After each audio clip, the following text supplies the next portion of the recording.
Hello, hello to our True Blue crew. This is our monthly sew and chat. And on the first Saturday of every month, I just sit and sew with everyone, trying to get some of my sample projects done for the Little Bit Different collection. This is my block of the month for 2023. You can find all the information at truebluequilts.com. And it is August, so that means we have a new block and we are sewing zigzags. Now, the Little Bit Different block of the month features 6x9 quilt blocks. That's where the name came from. They are a little bit different from your traditional quilt blocks that are typically square units. And traditionally, those square blocks are put together in rectangular quilts because our bedspreads that we use our quilts for are generally rectangular. So it makes sense to have a rectangular finished object. But for some reason, quilters don't do things with rectangle finished blocks. So I wanted to explore that dimension, and I'm fiddling with thread. So let me put that in my trash bucket and we'll talk about the Little Bit Different zigzag square. Welcome to all of our True Blue crew that's joining me this morning. It's so good to see you. Please say hello in the chat. Let us know where you are joining us. We have some friends from all over the world. That's so fun to see where all the quilters are. And I've been enjoying the pictures coming in mostly on Instagram from the quilters over in the United Kingdom sharing the Festival of Quilts. So there's always some fun quilt show going on in the world, and that is so exciting. We have Barbara from Ohio. Nice to see you, Barbara.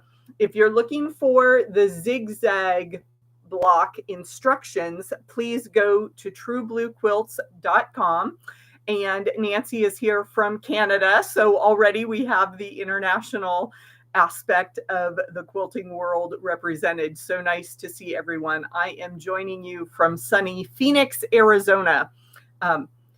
And we've been in the news a lot over the past few weeks because of our record-breaking heat wave, which is spreading across the whole US. My husband showed me a picture. He saw the NASA website that there was an eruption of an underwater volcano, and that, I guess, has been affecting all of our weather and this strange year of high temperatures and strong storms. So I hope everybody is staying safe out there and enjoying life wherever you are. But let me get into it because we are making the zigzag block. And what I'm focused on is just this little unit that's repeated throughout the block. It's a half rectangle triangle, and half rectangles are a fun design element, but you have to be a little more careful than you are with half square triangles in terms of design. Construction is easy, but with the design aspect, you only have 180 degrees to work with, whereas a square, you can turn it 90 degrees and just keep, rotating it.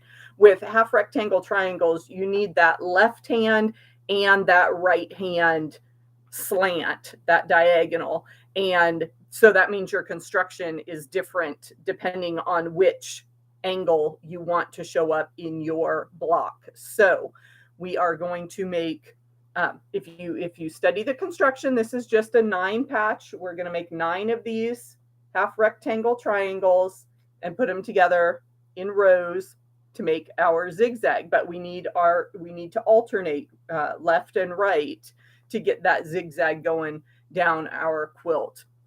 And we have Beverly from Oklahoma. So nice to see you this morning. Thanks for joining the True Blue crew.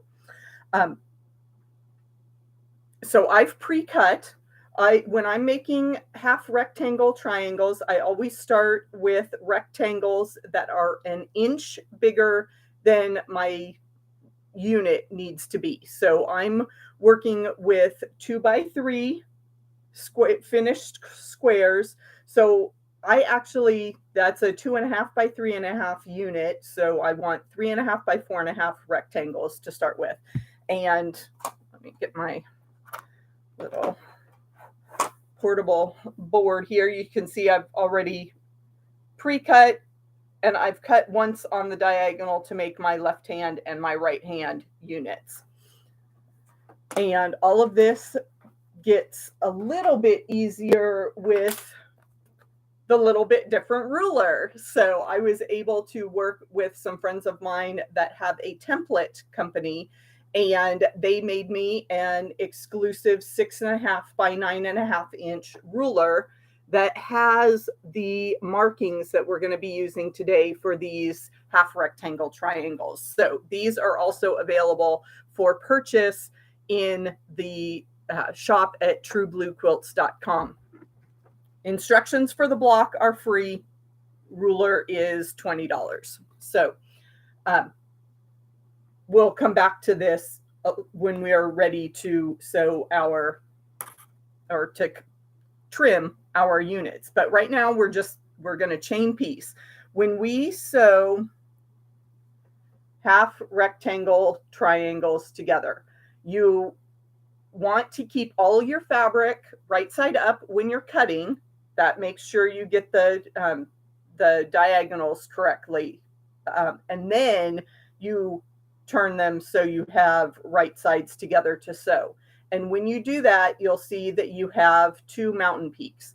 Mountain peaks are very important when you're sewing half rectangle triangles, HRT units. You want to see those triangles, because if I flip this over and lined up my pieces, first thing, the right sides aren't together. So that would be an issue. But if you're working with batiks, that may not be obvious.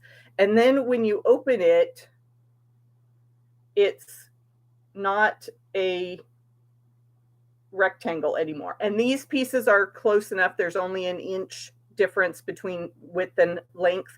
So it looks like it's almost square, but we want a rectangle.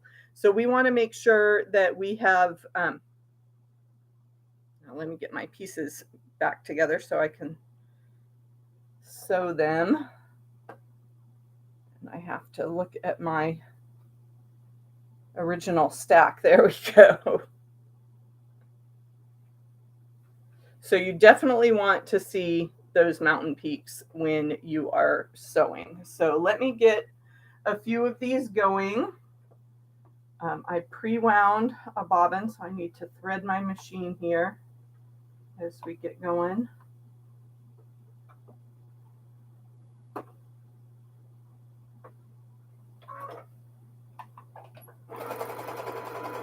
And we're just gonna sit and sew.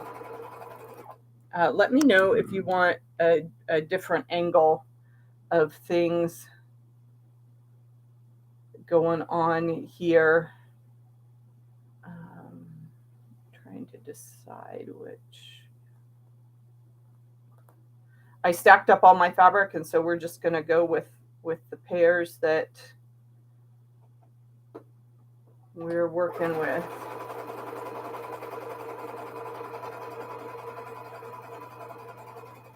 Now with this pattern, you're going to have an extra HRT unit from the whichever left or right unit that you use for that middle row, because you can get 2 units out of one rectangle, obviously, because you cut it in half and you have both pieces, kind of like making 2 at a time half square triangles. So the 6 that you need for the top and the bottom row obviously work out perfect from your 3 starting rectangles, but you need 2 starting rectangles, which gives you 4 finished HRTs, and we only use 3 in the block. So you'll have enough for a scrappy block of half rectangle triangles at the end. So if you would like the block instructions for these last few months of the 2023 block of the month, please sign up for my newsletter at truebluequilts.com. You'll see a sign up link on the side of the website.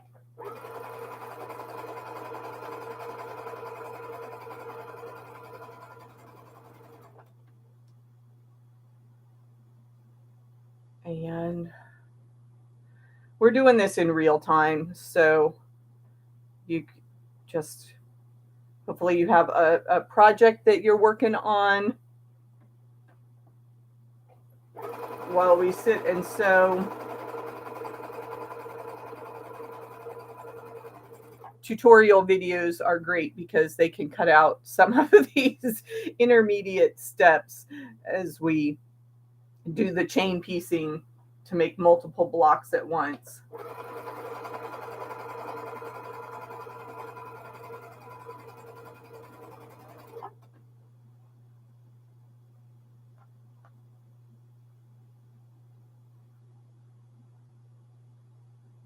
And I can't.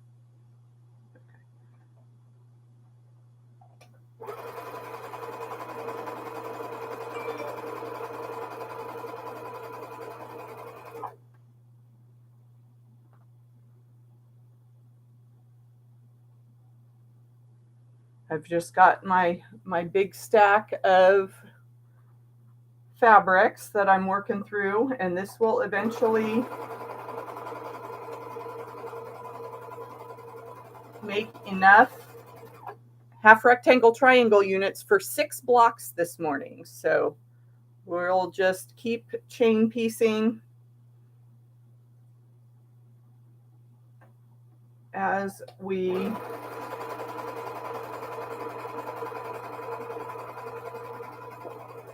move along here, and another 10-15 minutes we'll be ready for the next step. That's always the way of the group sewing days. I love going to an open sewing day at my local quilt shop, especially if you've got a project like this where it's one easy step of sewing and you can just chat with your friends, find out what everybody's doing, and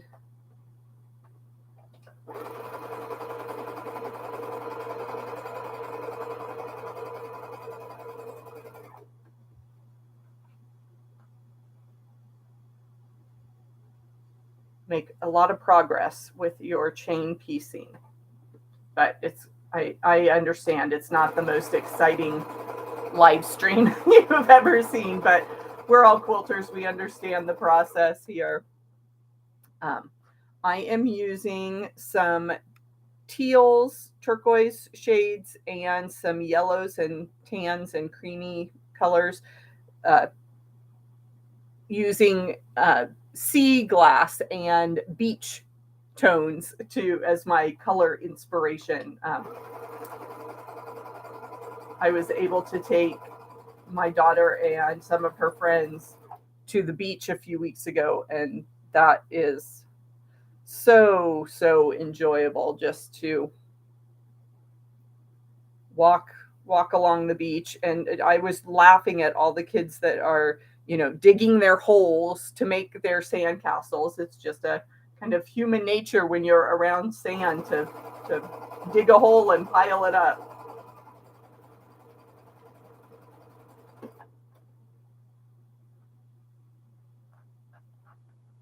And of course, it was very nice to be out of the heat here in the desert. I don't like to complain about it very much because I chose to live here, and it's just a fact of life.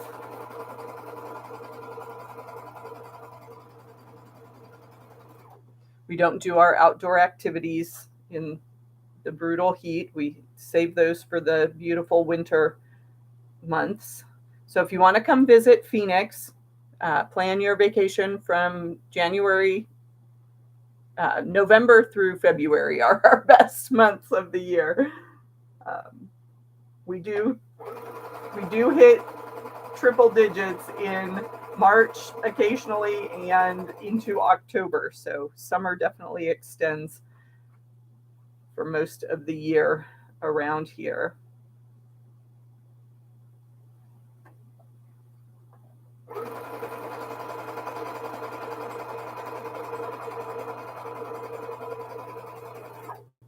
Okay, I'm down to my last set of my right hand units.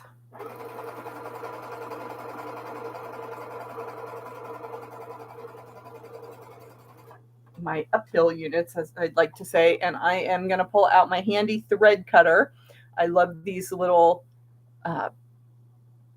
gadgets that let you put your old rotary cutter blades in the center, and then I've just got a nice easy way. I'm trying to figure out where it'll show up on camera, and then I have to find the end of my chain piecing, and I can just quickly snip all my threads with those thread cutters. I'd love to hear what your favorite notions are to help you on your quilting journey. Barbara's working on a sashing. Yeah, losing points is never fun, but I don't stress over it too much.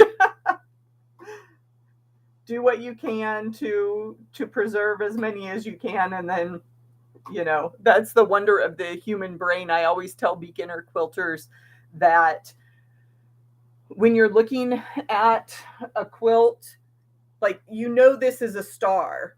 So you know that triangle unit has to have a point, and your brain just says, okay, that's a triangle, there's a point on the end. But if you get up real close, you can see how well I preserved that point or did not, as the case may be.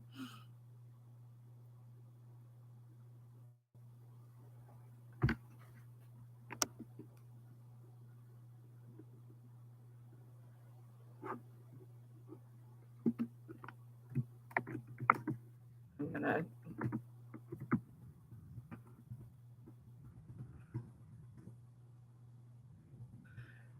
type in the link to my website if anybody is looking for the block instructions. You can find them on the blog at truebluequilts.com. But let me show you my fun fabric combinations. And I say this every time I come on a live stream and am doing a sewing demonstration. I have my sewing room set up with a table across the room with my ironing board set up, but I'm not going to hop up and down. That's too distracting on the camera, and you don't need to see the mess around here. So I just finger press when I am sewing on camera. But this is one of our fun combinations. Again, the navy and teal. I love that color combination. And it's got little rows of stitching almost across that. That's really pretty. And I've paired it with a yellow batik that has a fun graphic pattern. So that's one color combination. As I said, I was inspired by the seascape with these turquoise and yellow shades. And here is another color combination with just kind of some graphic leaf prints and a little floral on that one. Frances, or no, she says it's Norma, so they're sharing an account. If you see the name Frances, it's actually Norma. Hi, Norma, who's also from Canada. And you guys, ladies from Canada and Beverly's from Oklahoma. I love seeing these names pop up. We have several Beverlys in my family. My grandmother, my mother-in-law are both named Beverly, and then I had another grandma who was named Norma. So it's fun to see those names again. And then this was the combination I showed at the beginning with the batik, just kind of watercolor batik, and then this pretty, those almost remind me of sand dollars, but that's a different type of star there. So these are all my, because of the mirror image on the computer, these are actually my uphill blocks. So as I said, you can't interchange. You can't rotate an uphill block for a half rectangle triangle. There's no way to rotate it and make it a downhill block. You actually have to slice on the opposite diagonal, which I have done with my other set of triangles. So let me sew those. I'm debating here if I want to show you a trimming step or so. Again, I guess I will do some trimming and try and show this. I'm going to move the camera a little bit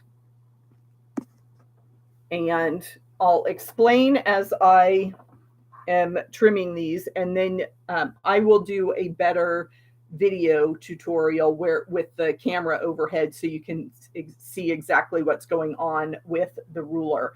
But as I said, there are markings on the ruler. I'm going to hold this up to the camera. There's a dotted line on the corner of the ruler that's exactly the 2.5 by 3.5 block size that we need. So I gave myself a starting fabric unit with plenty of extra fabric so that I can put that dotted line right on top of my seam, and then I can trim around the outer edges, and then I can rotate my fabric, line up my ruler again with, there's a seam line edge of your fabric guide, and then there's also the diagonal marking guide, and I can finish trimming. And then I have my perfect little half rectangle triangle, the exact size that I need for my half, my little bit different block of the month zigzag unit. And then once I get the overall block done, obviously this ruler is very helpful. I was distracted because there's a glare on my screen. But the little bit different ruler is 6.5 by 9.5. As I said, it's got both the overall diagonals if you were making large half rectangle triangles, and it's also got the special markings right here in the corner for the small units that we need for the zigzag block. The other great feature of this ruler is that it has a non-slip, very sticky, non-slip coating on the back, so that when you place it on your fabric, you need very little pressure to hold it in place. It's coating grips your fabric and makes it very easy to trim your blocks. So that is my ruler demonstration, and I'm going to sew these opposite facing blocks, and then I will have a long trimming party, and then we can put our rows together.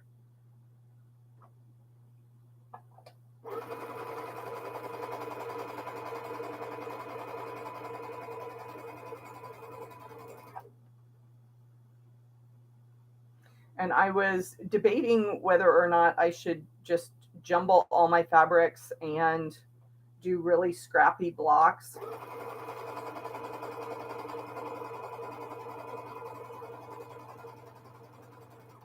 But I like the look of a single block, and I think having the color combinations, I can alternate the different colorways across the quilt, and it'll be just fine.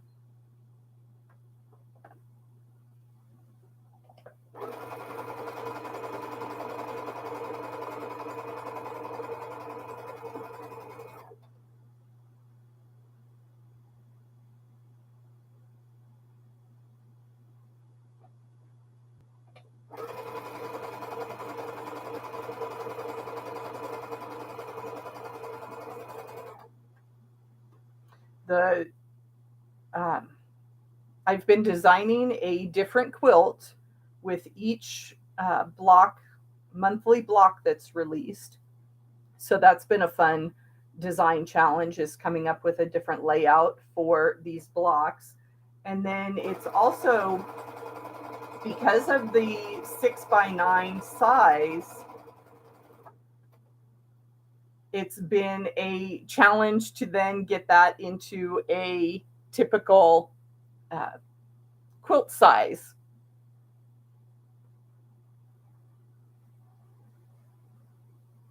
And hello, Patricia, another quilter joining us from Oklahoma.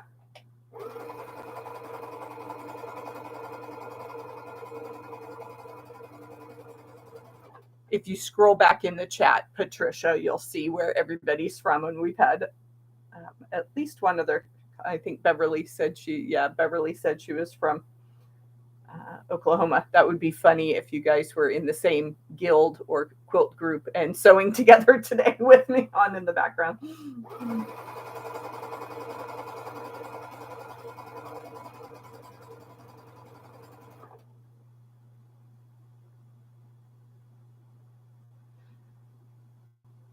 So I know this may come as a shock to people in other areas of the country, but the kids here in Arizona are already going back to school. My daughter had her first week of school already.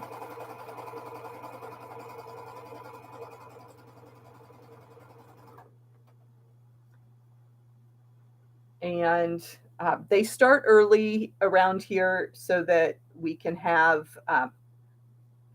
several breaks throughout the year. It's not a completely year-round model, but we'll have long weekends in October, November, obviously for the holidays, the full winter break, and then a lot of the 3-day weekends in the spring as well, which really allows family to take advantage of the cooler weather for family vacations and things. So that's nice. But yeah, we're already into back to school, where a lot of the rest of the Northern Hemisphere is just getting started with their summer.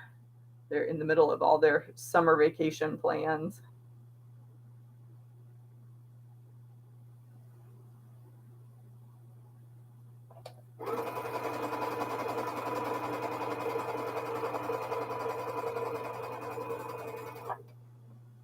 So this is going faster. Like I said, you need twice as many uphills as downhills to make the zigzag block.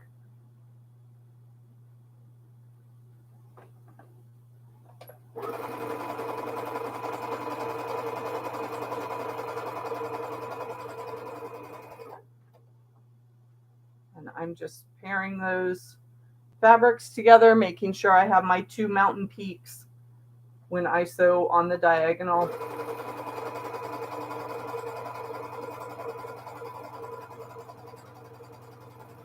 And when I make half square triangles, which I've got some leader ender units here, I like to do 2 at a time, half square triangles. So I start with a square and sew on both sides.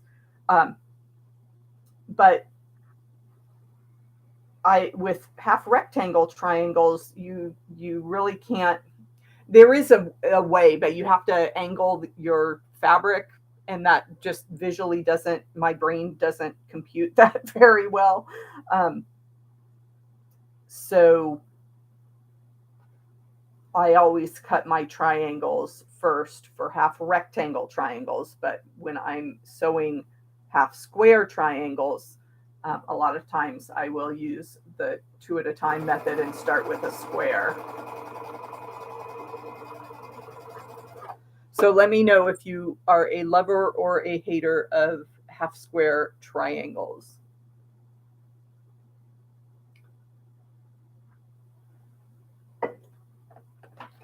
Okay, so I've got my big chain here that I can I'm using my little thread cutter.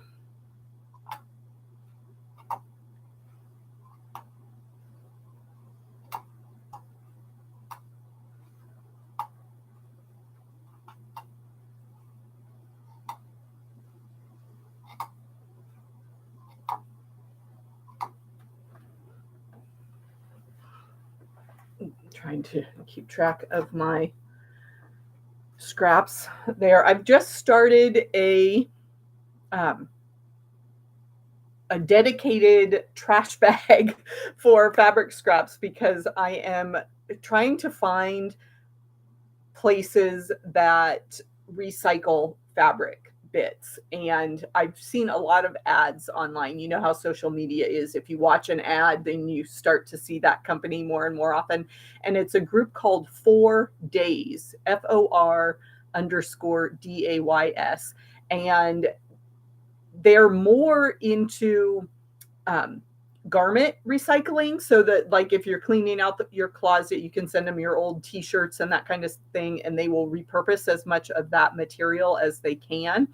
And I thought that was a perfect tie-in for our quilting world because we have so many fabric scraps that I would really like them to be put to use. And they're good quality cotton fabrics, so they certainly can be repurposed. But the 4 Days company, rather than take all my scraps and ship them to this place, they send them back to Phoenix. There's a textile recycling company here in Phoenix that I'm trying to get in touch with and see if I can just directly donate to them. You know, obviously wait a few months until I have a large quantity to take to them. But I don't like the idea of wasting fuel and, you know, contributing to carbon dioxide pollution by shipping things across the country just to have them shipped back to my part of the world. So I'm still investigating that, but that's where my little scrap pile is going. And we have Lori joining us from Tennessee. Welcome. And Barbara is recommending an automatic needle threader. Yes, those are very, very useful. Luckily, with my corrective lenses, I can thread my needles pretty easily. But yes, that would come in handy. So I have given you one demonstration of trimming down my half rectangle triangle units. I am going to adjust the camera, so look away for a moment until I get that going. If you, this is your motion warning that the camera is going to be wiggling around here for a bit, because I like to cut when I'm standing. Just gives me better control and pressure there. So I need to give myself a little more room here. We're moving. Okay, then I won't be quite as cramped there. So I've got my pile of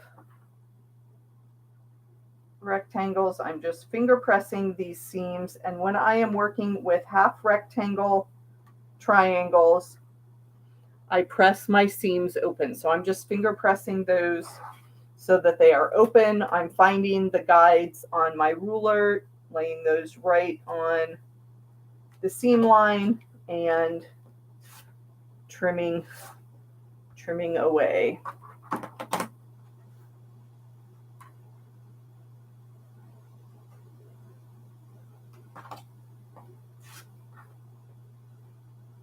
When I was cutting my long strips of fabric, you know, working from yardage to get my fabric ready this morning, my blade started to skip. So it's obviously time for me to replace my rotary cutting blade, which I did not take the time to do yet today.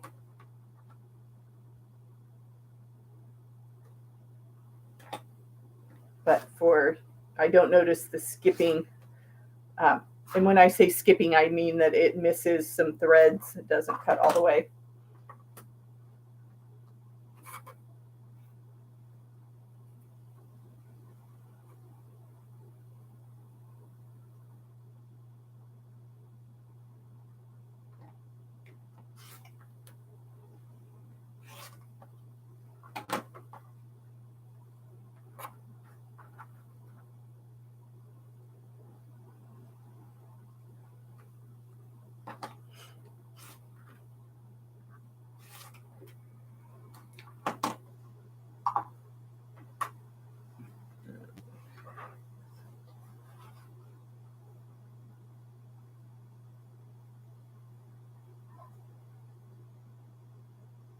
Sometimes it's a little tricky to get that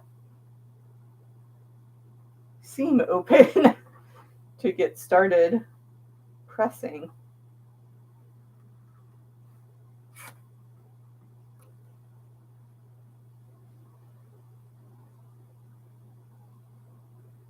Okay, raise your hand if you are participating in a block of the month.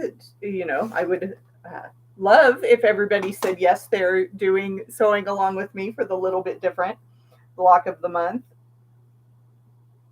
here in 2023. But there are a lot of options out there. So let me know which, if any, block of the month quilts you are working on, and bonus points if you're doing more than one. They can be addictive because it seems really, really easy to just do one block a month, and then have a fun sampler quilt at the end of the year. And I also, so let's see who's, Patricia was asking what size rectangles I started with. I'm very generous when I start. So I was working with 3.5 by 4.5 because my unit here needs to be 2.5 by 3.5. So I just add an inch to whatever size I need to make.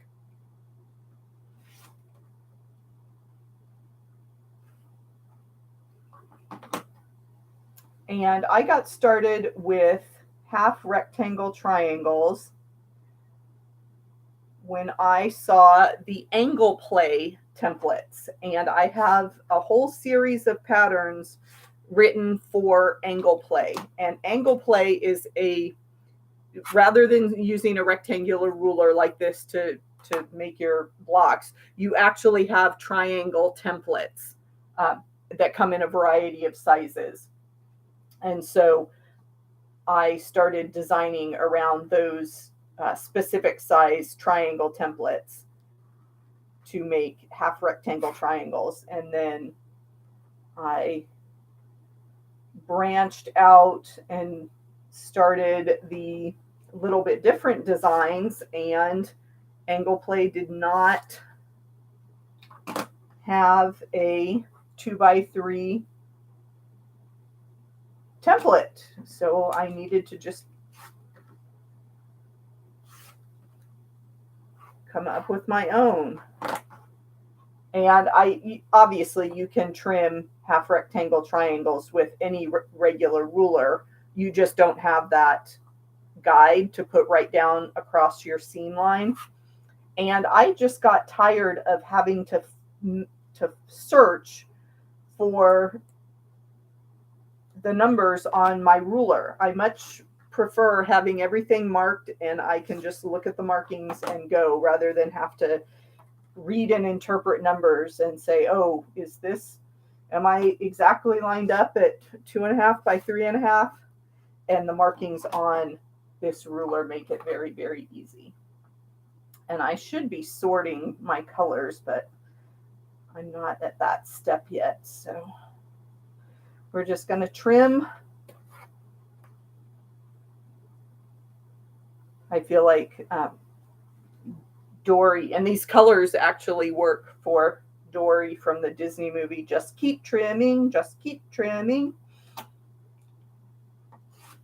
I feel like Dory with her attention struggle sometimes. Oh, look, what was I saying?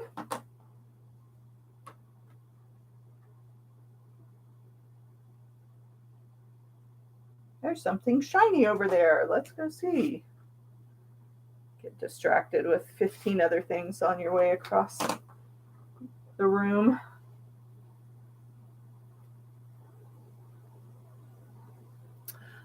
Patricia, visit truebluequilts.com and you will see all the information for the little bit different block of the month. All the patterns are free through 2023. So even if you found us in December, you'd be able to download all the block instructions and keep sewing. So yes, definitely join us for the little bit different block of the month program. And I do send out the pattern instructions to my newsletter list, so you don't have to remember to visit the website. If you get on the newsletter list, you'll get the next block when it comes out. But for August, we are making half rectangle triangles and working on the zigzag block. And we've had a variety of blocks. I've been working ahead with sewing some of the samples, so I've got some fun stuff coming up. The little bit different block of the month was actually inspired by my Modern Quilt Guild, because I volunteered for my chapter to run their block lottery. We make blocks and bring them to the meeting and then draw a winner each month to go home with the stack of blocks. And since I was choosing blocks for that, I said, hey, I like to design blocks and quilts, so let me just repurpose these lottery patterns as a block of the month, and everybody can sew along with us. So that's what we've been doing in 2023. And it's been fun to see which blocks are more popular than others. We did some string blocks. If you're familiar with just sewing your strips together to just make a scrappy, fun striped block. We did that in June, and that was really popular. People are not as they don't have as much participation with paper piecing patterns. I guess it's just the time. Seems like paper piecing takes more time, but sometimes you just can't get the shape you want with traditional methods. So always fun to learn a new skill if you haven't done any paper piecing before. There's only one paper pieced block, and you can do that if you like applique. You could certainly applique our heart from February. Use whatever method works for you.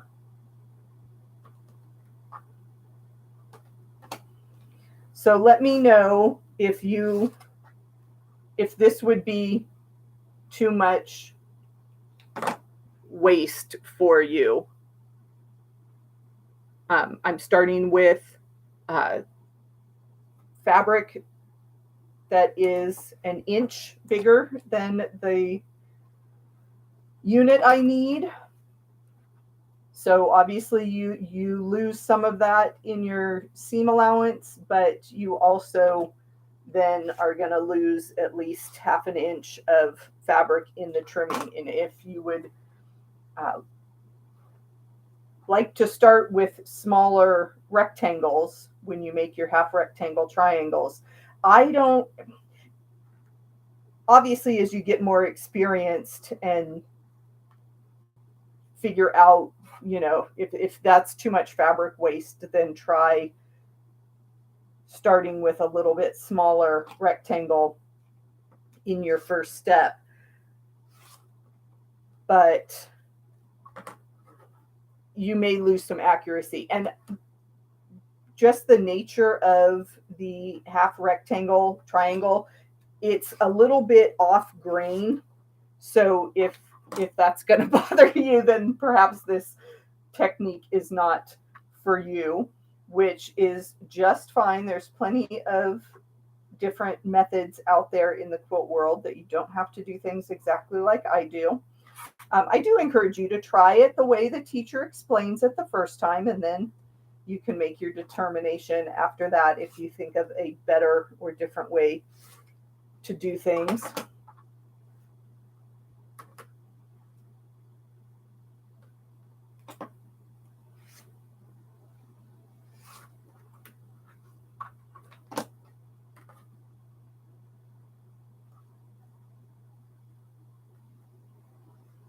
So definitely let me know in the chat if you have any questions about sewing half rectangle triangles, if it's a brand new technique for you, if you've made HRTs before.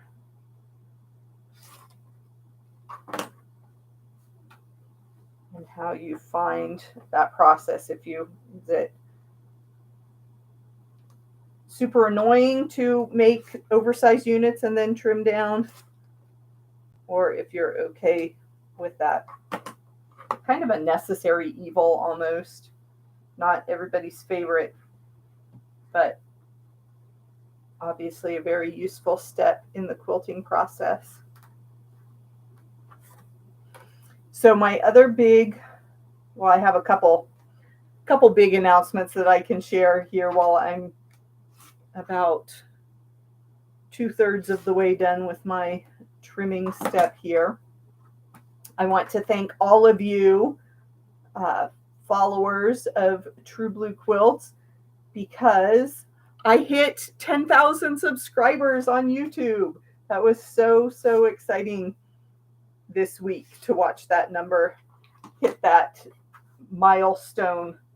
Big, you know. And I was talking to a friend of mine. There's nothing fancy, nothing special that happens at 10,000. It's just a cool number to think that, you know, if all of the people that have subscribed to my channel were in one place, we would fill I think the hockey arena down the street has seats about 10 or 12,000. So, you know, you could get a good size crowd with 10,000 people in a stadium. So that's pretty exciting. And like I said, there's no big prize for 10,000 subscribers. It's one of those vanity metrics on social media that,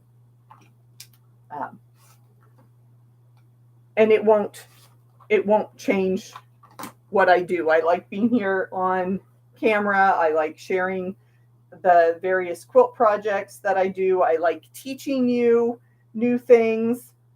So definitely, if there's a technique or a block out there that you'd like to see a little bit of behind the scenes, let me know.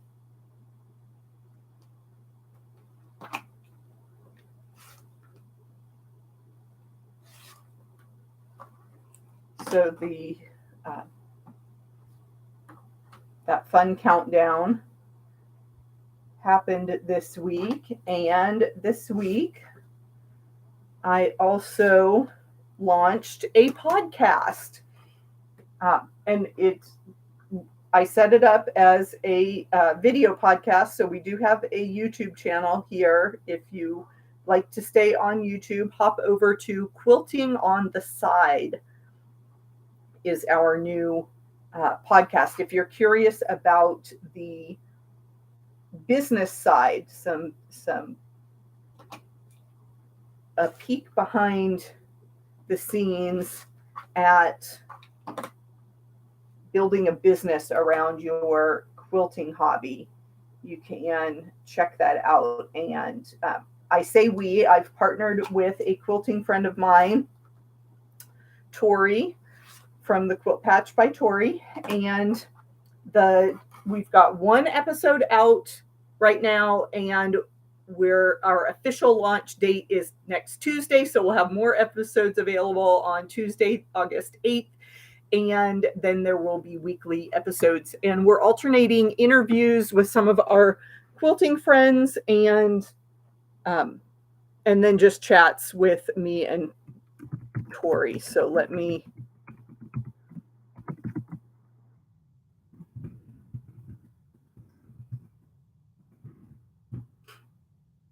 Catherine, the Wicker Woman. Oh my gosh, it's so good to see you. I'm glad you found me. Catherine and I met a few years ago and in an online seminar, and we've talked a lot. She does fabulous woven baskets. So check out the Wicker Woman. It's so fun to see you. I hope things are going well. We need to catch up.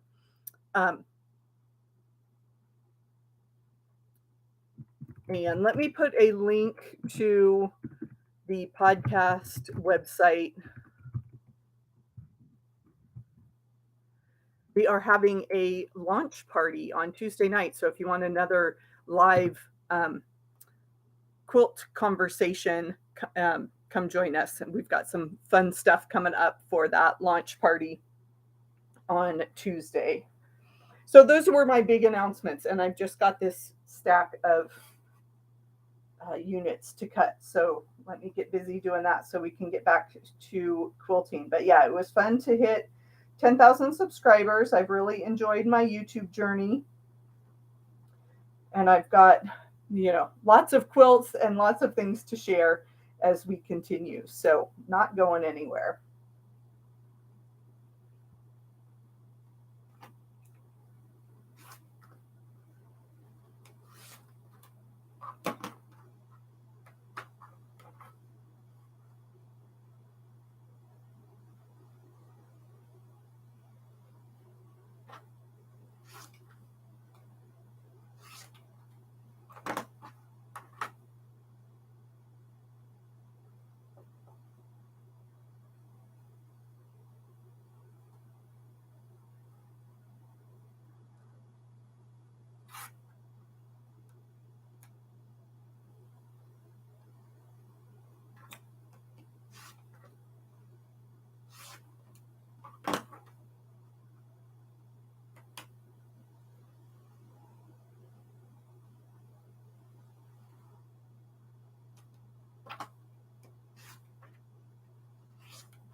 One of the mysteries of the universe, how you can sew things at the actual stitching doesn't take any time at all. It's all these other preparation steps, the ironing and the trimming.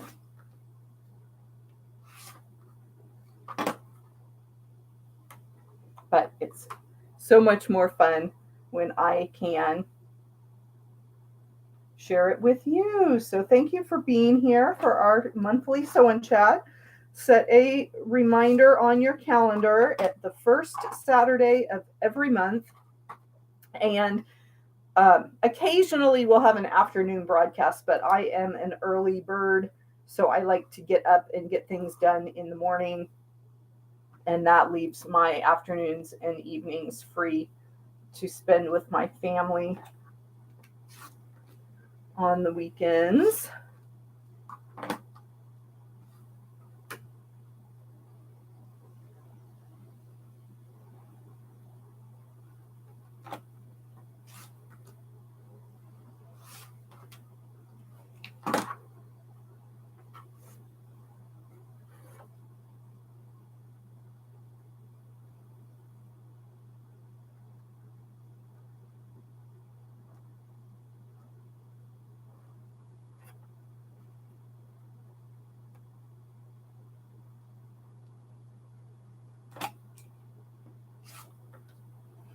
The other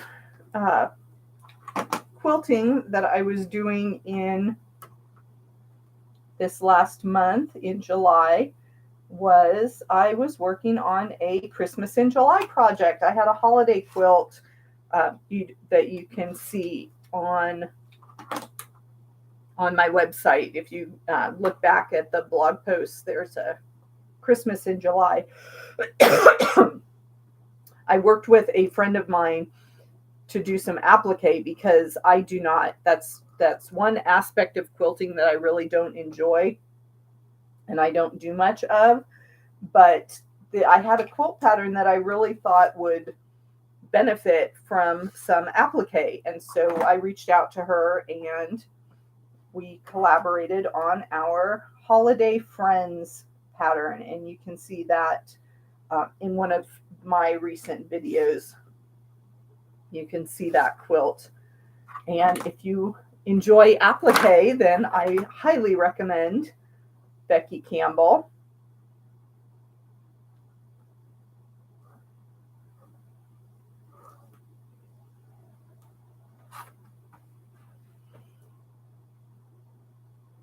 And I said hi to my friend Catherine, the wicker woman. She does wicker basket weaving. But I have to say, Catherine, I am getting more and more intrigued with weaving. But of course, I would do it with yarn and fiber. And so I've gone down the rabbit hole a couple times with videos of people weaving bath mats or doormats from their old denim jeans. So my husband says I'm not allowed to get a floor loom, but he made me a quilt stand to display some finished quilts out of PVC pipe. And I'm thinking if I what is that called, the warp and weft, the alternate strings, if I use some skinny rope, I could tie that around the PVC frame that I already have, and then I could do my weaving on that, and it wouldn't be, I mean, we've already got the quilt stand. It wouldn't be like I'm making a new purchase. So yeah, that's funny how these different crafts just call to us, and it's like, no, I've already got a room full of fabric. I don't need another hobby like weaving, or one of these days I need to get back to my cross stitch and my knitting hobbies as well. So let me take a minute and catch up on the chat here as I trim my last half rectangle triangle for this set of blocks. Quilting on the Side is the podcast link. Catherine, if you just scroll back just a little bit, I did drop a website link for Quilting on the Side, which is my new podcast. Oh, and chair caning. So yes, the Wicker Woman does baskets and chairs. So, oh wow, that's so cool. She's done some footstools and chairs with woven denim. And Gisela is here from Sweden. I love our international quilting friends. Welcome. Yes, I have a quilting friend. Well, a woman I met through quilting. She works for a fabric company, but she does small wall hanging weaving as well. So yeah, she's very inspirational.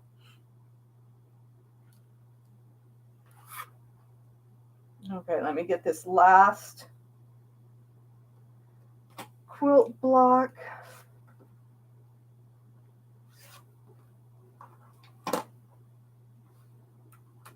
Trimmed, and then I can show you the layout.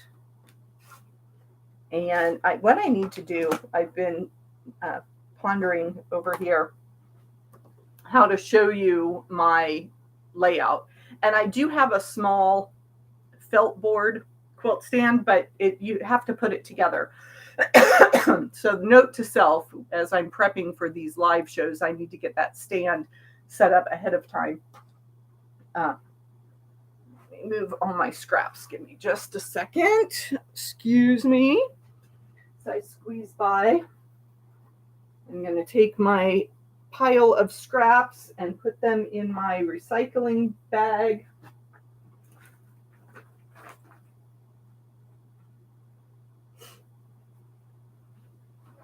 Okay, so now we have to sort. Get that out of the way. as I said, I have different, we're moving. Let me pull the computer back over a little closer and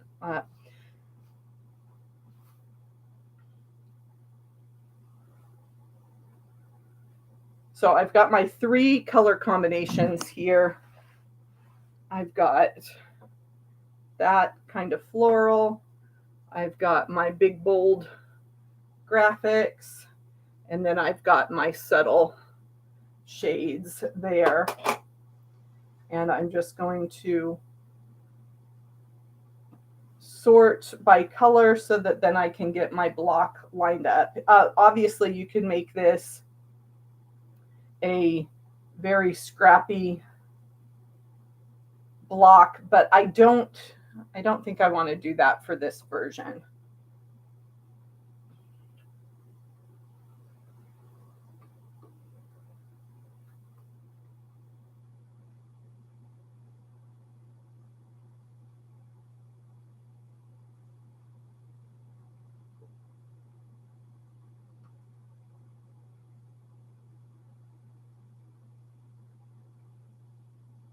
And then I'm sorting, as I'm sorting by color, I'm also sorting my uphill and my downhill cuts. Yeah, I guess there. Okay. So as you can see, we have twice as many uphills as downhills. That's because we need 2 rows and with 1 row in the middle. So I will put these other color combinations off to the side. And then you just lay out, and this isn't going to work because I'm laying it out flat, and then I will show you how it goes. So you put the rectangles together. All of the diagonals are going the same way, but we rotate the colors. So to make the zigzag, you need the light color to touch the light color, and then the dark color to touch the dark color. And then you come in with your alternate row, and again, you are making the colors touch. And we have 1 bonus rectangle for our scrappy version. And then we come back in with our 3rd row, and there we have our zigzag block. So I rotated so that the colors touch, light touches light, dark touches dark. I grab my alternate diagonal. You can see that this diagonal goes one direction and the other diagonal goes the opposite direction. But again, I'm touching colors. Light touches light, dark touches dark. And then come back to your opposite diagonal and match your colors. And then it's just a 9 patch that sews together. Gisela makes dog beds with denim. Yeah, I bet they would be very long lasting. I would think it would be very heavy though, to make a denim quilt. But yeah, I have seen people use, and I've been saving denim scraps. You know, when the jeans wear out, my daughter tends to chop off the legs to make shorts, you know, a year later. So we have plenty of denim to start working with. Yeah, that's one of my someday projects.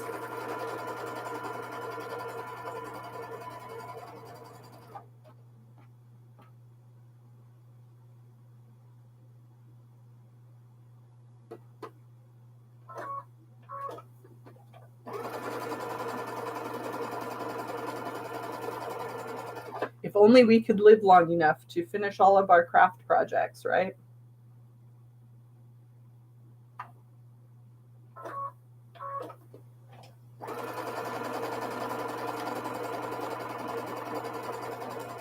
One of our podcast guests that you'll have to look forward to hearing from as a UFO prevention society. So we were laughing, saying how much fun she could have with the marketing of that. You know, we decided that if you came to a UFO prevention society group meeting, you'd have to wear a tinfoil hat. So, but she's talking more of those craft projects that you haven't finished, and she has a kind of a flowchart decision-making process for how to get those done. So I definitely need to tune into that. Gisela, thank you for those kind words, so that you find my explanations useful.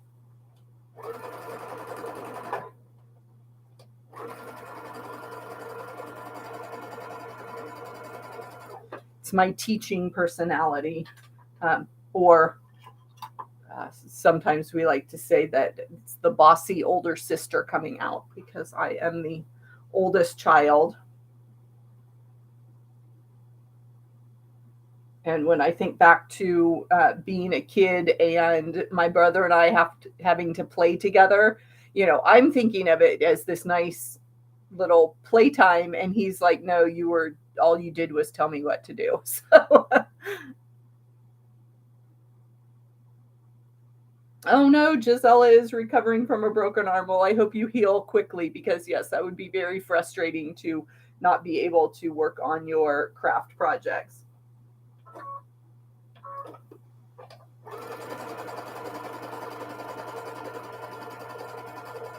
And I know I've had quilting friends who have had shoulder surgery, and yes, it's a very long, boring time when they see all these quilts and get ideas for all their quilt projects and can't work on them.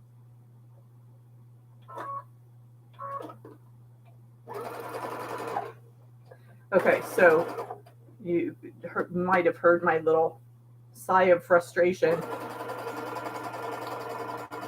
Some of these units I have to sew together. I need to lay out my next block so that I can have another piece to sew, and then take out the rows that I've already done.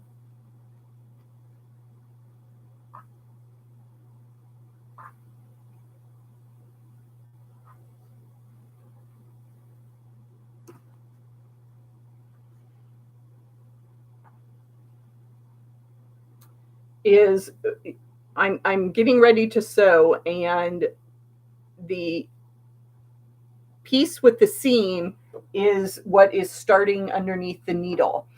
And sometimes it does, your feed dogs on your sewing machine don't like to catch that, and you get those funky places where your seam fabric folds and creates a mess.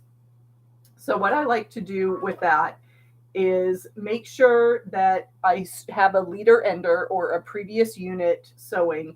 And then as soon as my needle gets that first stitch on the fabric, I'm going to guide, and I'm going to put some pressure on the fabric behind the needle and kind of pull it through. I'm not tugging on it really hard. I'm just gently guiding it to make sure that the fabric is advancing under the needle.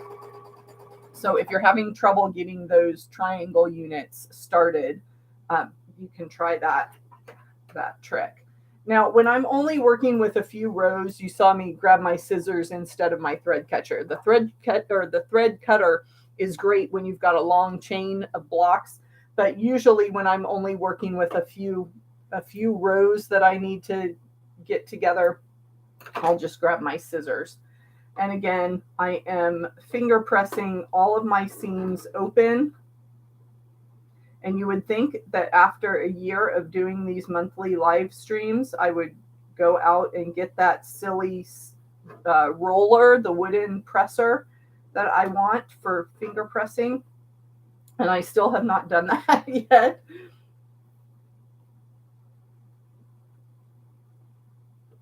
So I keep my fingernails at a useful length for finger pressing.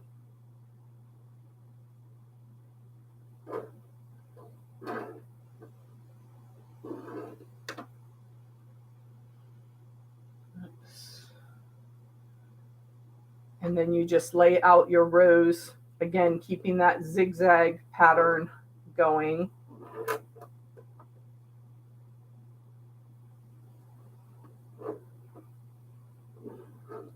So I have sewn all my individual little triangle units and my first set of rows,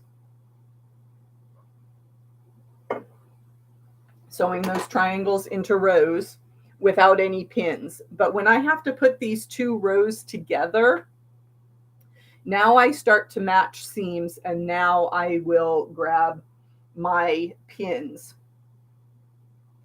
and I will make sure that my seams match there by pinning right into that seam line.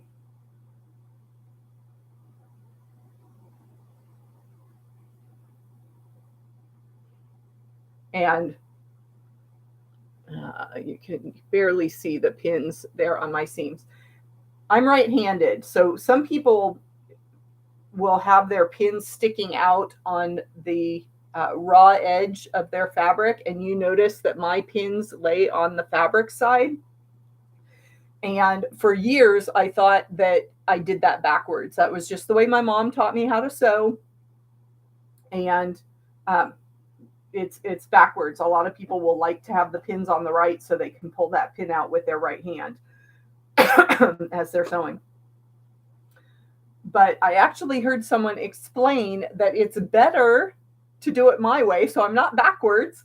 I'm just more efficient because you can get your needle closer to that pin when the head is on the left. I use a foot that has a 1/4 inch seam guide, and that extra length of metal is preventing my pin from getting close to the needle if the head were off to the right. But since I do it backwards, so long explanation for something that's rather trivial, but I thought it was interesting. And I should be using a stiletto to keep those seams nice and flat, but I just carefully slow down as I'm sewing when I'm getting close to the pin, and use my fingers to keep the seams flat and get the pin out of the way.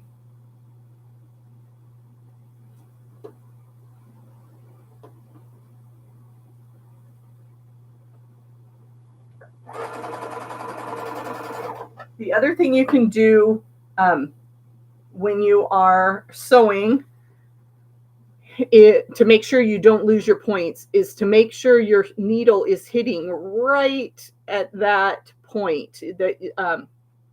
The seam from our half rectangle unit is visible, and that's your exact 1/4 inch. So just another little tip of what you can look at when you are sewing, and you can predict if you're going to lose your seams or not, because if you're sewing too far, if you're not hitting right at the point of that little bonus guide,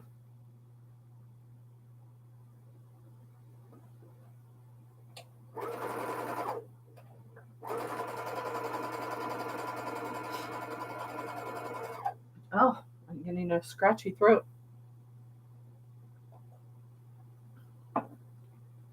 I work from home, so I'm by myself most of the day. I do too much talking, so I'm out of practice.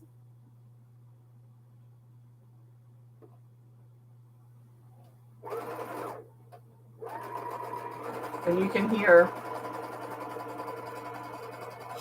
my sewing machine start and then stop, and that's because it was not catching that triangle unit to sew things together.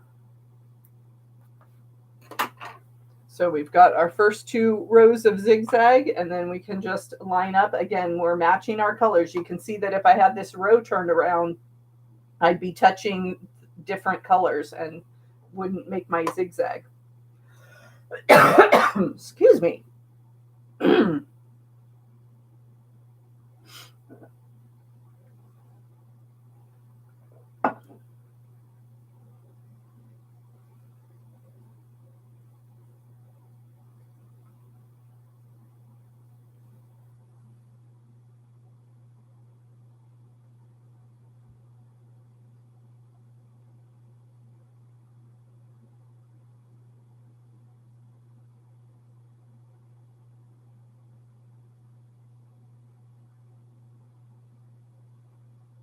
Oops.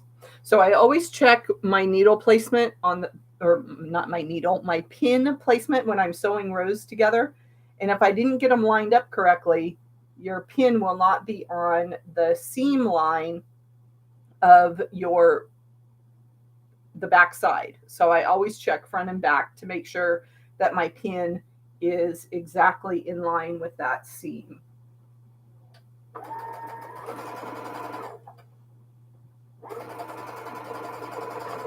And I checked to make sure my seam stayed open as I was sewing. I'm approaching a pin, I'm approaching that point of my triangle, so I'm making sure that I hit that nicely. And make sure my next block that I've got laid out is going together correctly.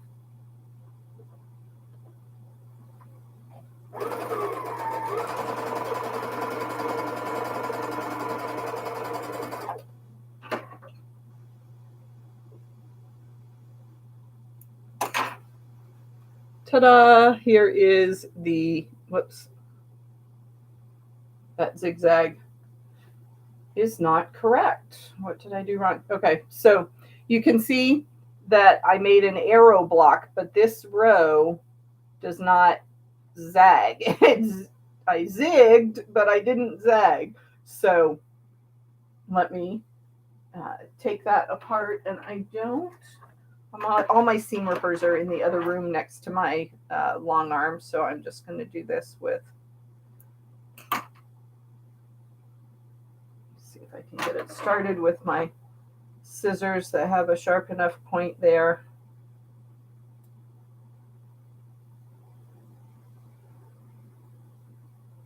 And you know, it's not a project until you use the seam ripper. Let me see if I can get this started well enough with. I've done a video demonstration of how I use the rotary cutter to gently tap on those stitches, and it cuts them because that rotary cutter is sharp enough.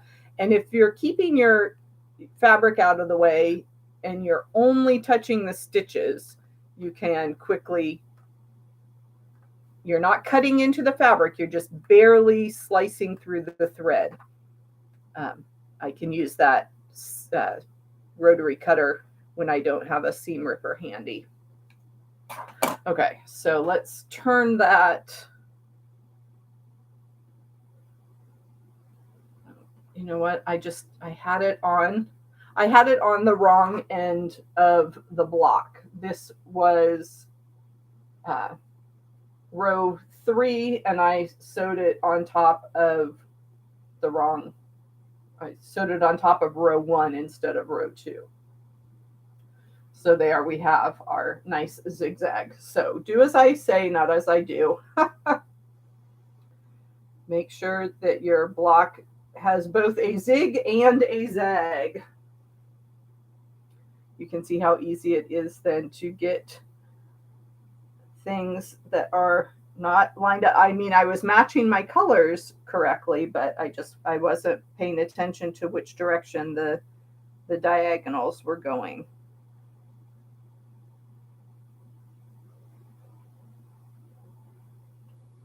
But that's easy enough to fix. You know, it wasn't that my row was turned around, it was just sewn to the wrong edge of the block.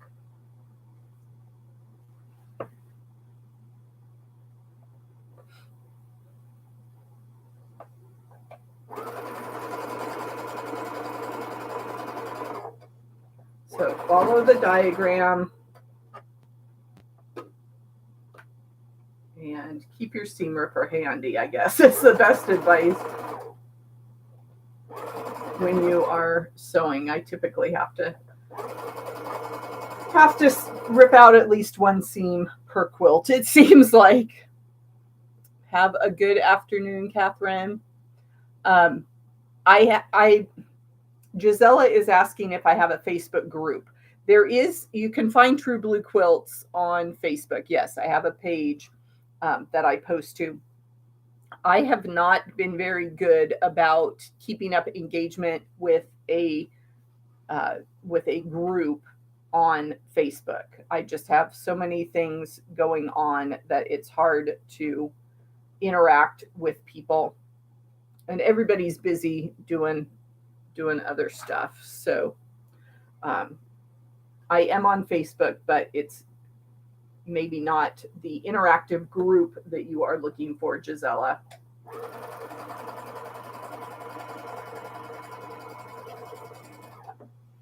So we keep finding each other here on YouTube and staying in touch that way. So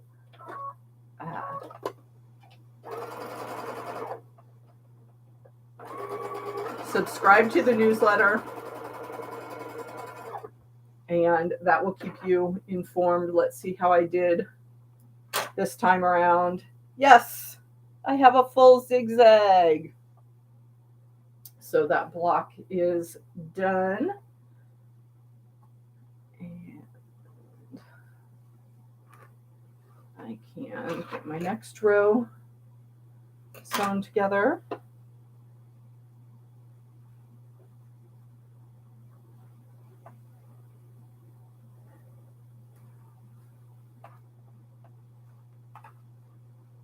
Oh, what? This isn't going to work either, where you have a triangle in the center.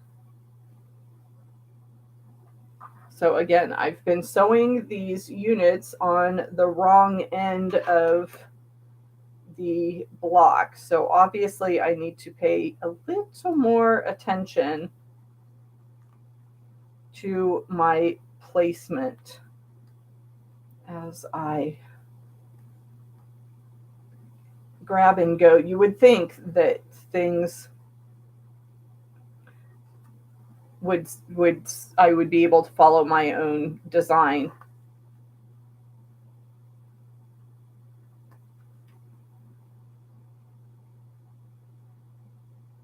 And I obviously need to invest in another seam ripper because they tend to walk away. I have a travel bag that has, and I try not to grab things from it because it's supposed to be the stuff that I use when I'm away from home. And if I take it out to use it here, then it won't be in the bag when I need it when I'm away from home. So, and like I said, I know I have a seam ripper out by my long arm, but I thought at one point I had three. I had a seam ripper in my travel bag, I had a seam ripper by my long arm, and I had a seam ripper here next to my machine. So obviously something has gone missing and misplaced. So I need to get organized, get myself going.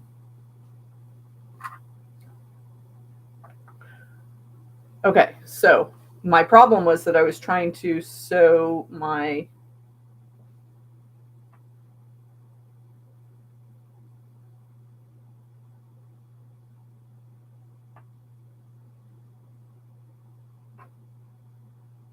I was trying my diagonal. This goes on. So then I did that triangle did wrong too. I did this whole block wrong.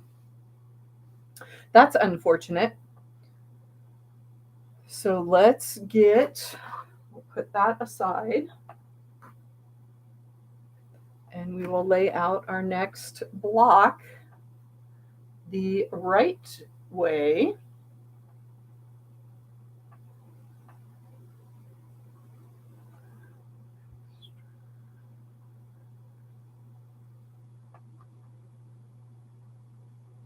Yeah, we want lines and not triangles in our zigzag.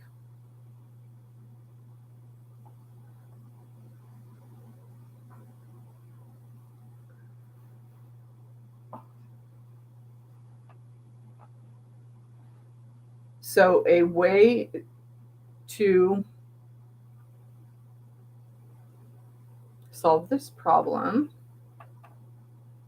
is to have a block diagram printed on paper, and that way you can lay your fabric on top of the block diagram, and then as you pick the fabric up, then, and of course I could use a finished block that I have done. Thank you, Gisela. She says some days we all get it wrong. Yeah, and it's just fabric and thread. It's not that I made a major mistake. It takes a minute to rip it out, and then you just start again. I don't tend to get overly critical of myself when I make silly mistakes like that. I know that perhaps it may not give you very much confidence in my design abilities, but so I've got my first row was done correctly. So we will. This row is not. You can see that this row has diagonals and this row has a yellow triangle in it, and that is incorrect. And my kitty wants to come up and say hi. Come on. This is Harley. Say hi to everybody. She has just recently started joining me in my sewing room, which is unusual. So, but that's why we have our furry friends around here. Sometimes they just need a little cuddle. I know. And I keep the door to my sewing room closed just because I've got various projects and fabrics stacked up, and I don't want especially dark cat hair on top of everything. So I don't want them to come in and, find a pile of fabric to sleep on and get it all covered in cat hair like the rest of the house. But sometimes you like to be part of the group, huh? Huh. Have a great evening over there in Sweden, Gisela. Thank you so much for joining us.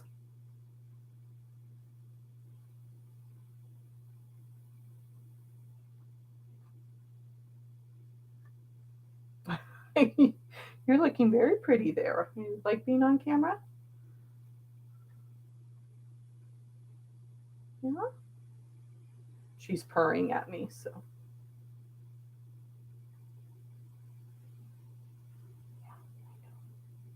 Okay, get down.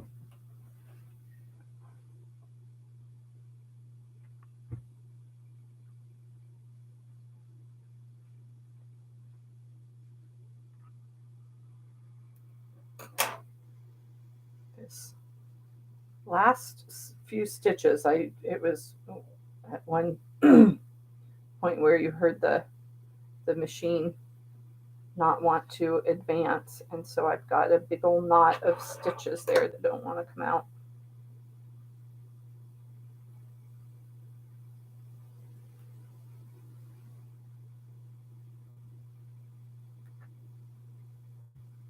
Okay.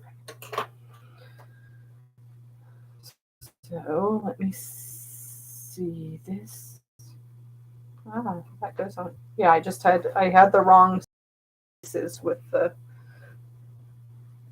wrong row.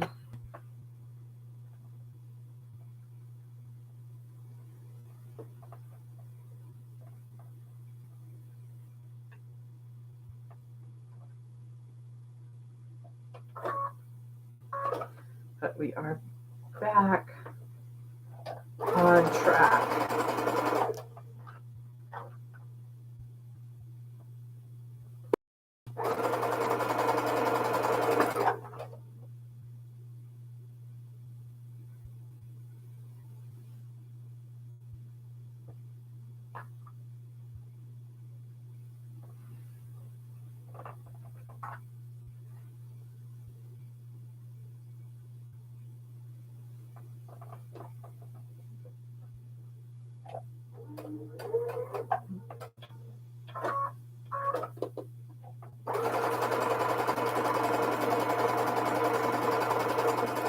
Okay, so I think we have that And then I will get the other unit from the other block and put that in its place correctly. And then do these. Yes, I'm ready to zigzag. So now those two rows can go together.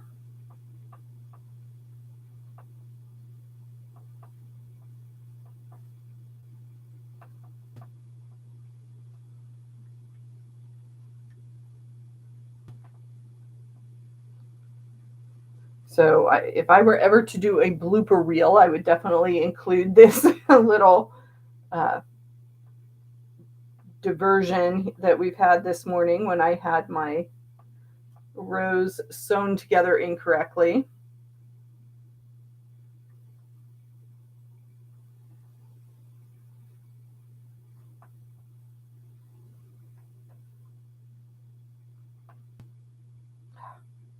And I'm checking the back and I don't have my seams lined up exactly right. So that's why I've been re-pinning.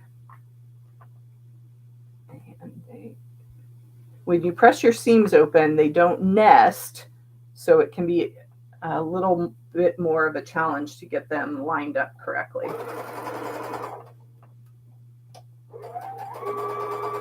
And you can hear the machine going a little slower and then stopping as I approach that seam to keep things all lined up. And then somehow I pinned to opposite sides too, so I need to take that one out from the underside. It's turning into quite a day. Okay, I know how I got messed up is because of the way I was picking up pieces to sew them together.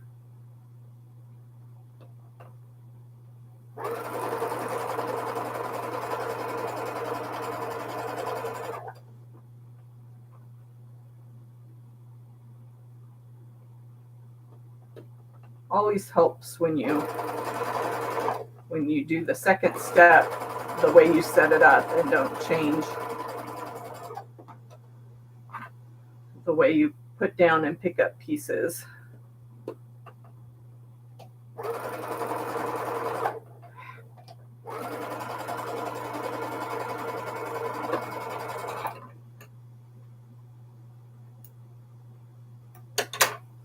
So now I have my zig started and I can zag with that next row.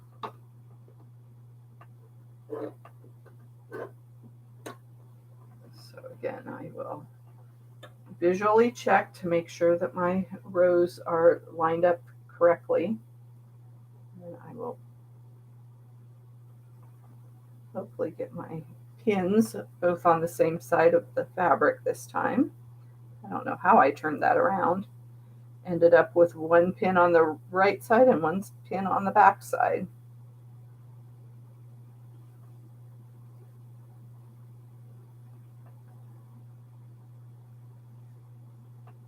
And those were lined up with my seam lines.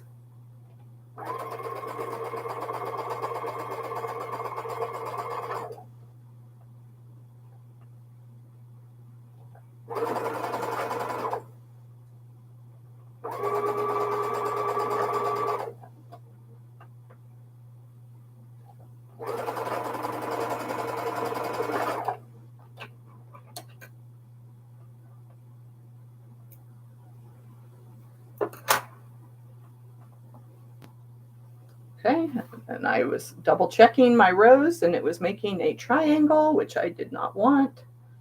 So we will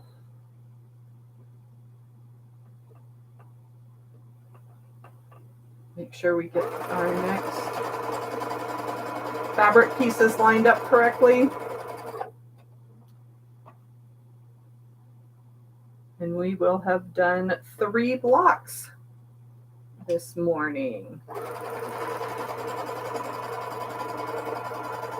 And we have the pieces.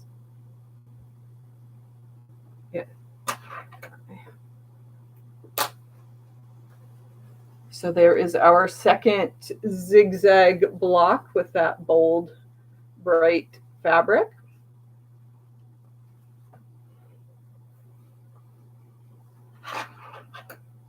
Hopefully I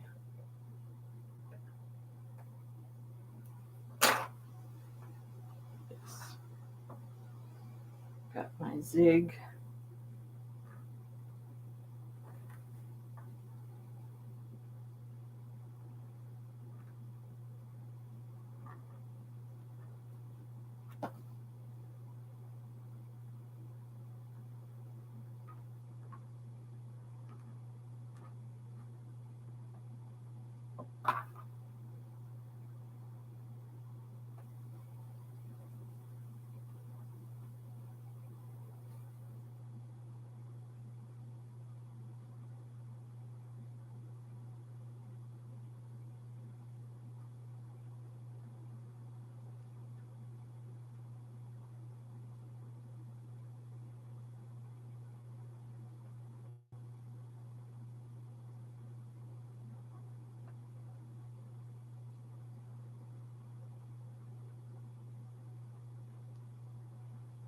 Okay, pinning my rows together there so that I can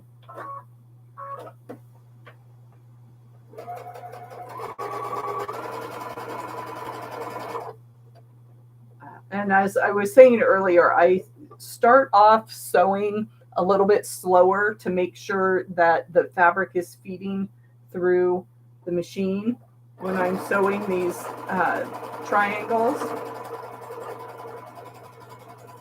because sometimes your machine does not want to get started on the triangle pieces just because of the bulk of the seam there. It doesn't flow as smoothly as when you just have two separate layers of fabric. And I've got a little pinwheel block as my leader ender project that I can line up and sew together when I come to the end of my half rectangle triangles. Oh, and there I was out of bobbin. Look at how convenient that was. I had just started sewing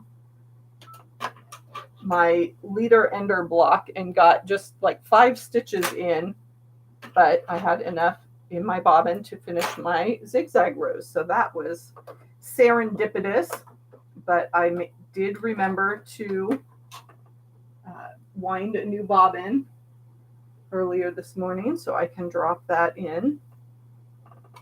I will need to, it's the beginning of the month, which is always a good time to clean out your machine. I don't oil my own machine. I take it in for service every once in a while, the spa day, let them do all that kind of oiling, but I do dust out my bobbin case pretty regularly. So the first week of the month is a good reminder to do that. Or like I will pre-wind 3 or 4 bobbins, and so when all 3 of those bobbins are done, then I know it's been plenty of sewing time, that I need to get in there with a brush and get all that lint out of my bobbin case. But I don't need to do that on camera, so I will find another time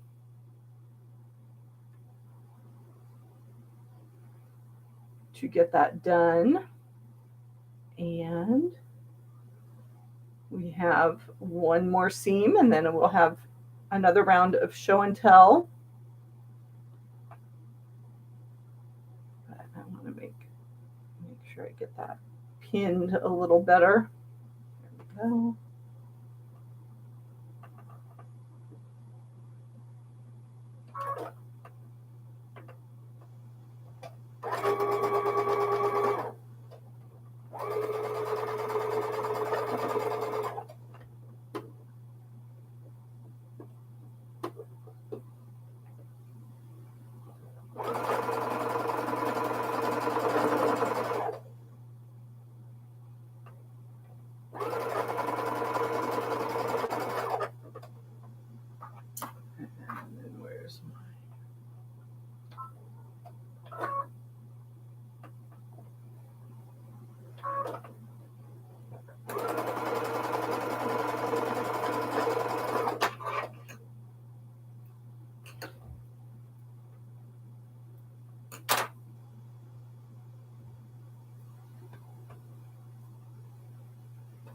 There we go. There's that pretty water. This was the kind of the floral print block, and then I had my bright graphic block, and I had this one done earlier, but it's the same kind of yellow and turquoise color scheme. So I've got those done. Oh, this was my other one. So I've got a nice selection of zigzags going there. And as I said, I have designed a quilt around just this single block called Streaks, and you can find that on truebluequilts.com as the August pattern that is on sale. And my next step will be to grab my little bit different ruler and trim all my blocks. As you can see, they haven't been pressed yet. So after I press, I may need to trim, but I'm lining that block up just out in the air, and it's lining up almost perfectly. I may not have to do very much trimming, but trimming all of our half rectangle triangle units correctly obviously makes the next step come together very well. So thank you all for sewing along with me as we made our half rectangle triangles for our zigzag block. This is the August block of the month for the Little Bit Different program offered by True Blue Quilts. You can find all the details at truebluequilts.com. I thank you so much for sewing along with me. And I had two big announcements earlier that I'll just recap here. I want to thank each and every one of you that subscribes to this channel that helped boost me over 10,000 subscribers this week. So that was a big, fun milestone countdown to reach. And I will be here sewing along for many more months. The first Saturday of the month is always our sew and chat day. So look for that announcement a few days ahead of time. I let you know exactly what time it's going to be. I try to keep it in the morning. I am a morning person, so I like to get up early and get going. So it's very easy for me to hop on a live stream on the first Saturday at some point in the morning. But again, with daylight savings time and those different time zone changes, sometimes we have to make adjustments for the exact time. Thanks for spending time with us, Barbara. It was great to have you here.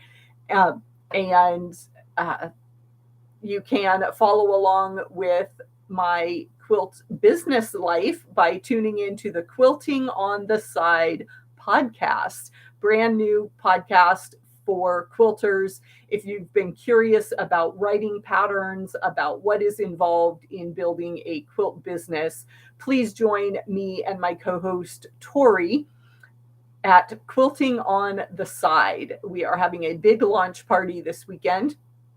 And I hope you can, or next week on Tuesday, August 8th is that launch party. But thanks for sewing along with the August zigzag block. And I hope everybody has a wonderful weekend with lots and lots of quilting. I will see you next time. Thanks so much for being with me.